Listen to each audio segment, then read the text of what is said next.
या केतन मॅडम यांनी या समाजसेवेचं कार्य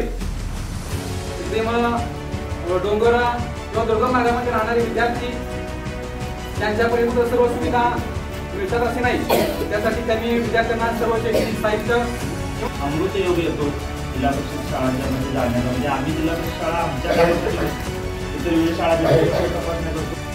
आमच्या मावशी आणि मावशींचे मिस्टर यांच्या वतीनं गेली 6 वर्ष पूर्ण झाली, 7वं वर्ष आपण हा उपक्रम म्हणजे शाळा सुरू झाल्या की स्कूल बॅग्स आणि थंडीत वाड्या वस्त्या धनगरवाडे या ठिकाणी जाऊन अक्षरशः दिदी सरांनी ज्या पद्धतीने सांगितलं, काही ठिकाणी रस्ता नसताना सुद्धा गाडी लावून आम्ही प्रत्येक किलोमीटर चालत जाऊन तुमच्यासारख्या विद्यार्थ्यांपर्यंत अशा या वस्तू पोहोचण्याचं काम आम्ही केलं.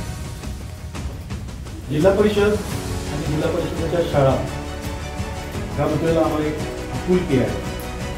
तिथे गेल्यानंतर एक वेगळा आनंद मिळतो. मला सांगायला आनंद अशा पद्धतीनं होतोय की माझे काही अधिकारी, ते SP असतील, DYSP असतील, तिचे CEO असतील, मुख्य कार्यकारी अधिकारी असतील, डेप्टी कलेक्टर असतील, असे काही अधिकारी जे माझे मित्र आहेत, मला माहीत नसायचं, पण ते जेव्हा माझ्याबरोबर आले आणि जेव्हा त्यांनी भाषणात सांगितलं की मी सुद्धा या अशा जिल्हा परिषद शाळेत शिकून आज या पदावर होतो. आपण एखाद्या छोट्या गावात आहोत म्हणून आपण काय करू शकू की नाही हा आपल्या भाव असता कामा नये. आपण करू शकतो यावर ठाम राहिलं पाहिजे आणि आपल्याला तो विश्वास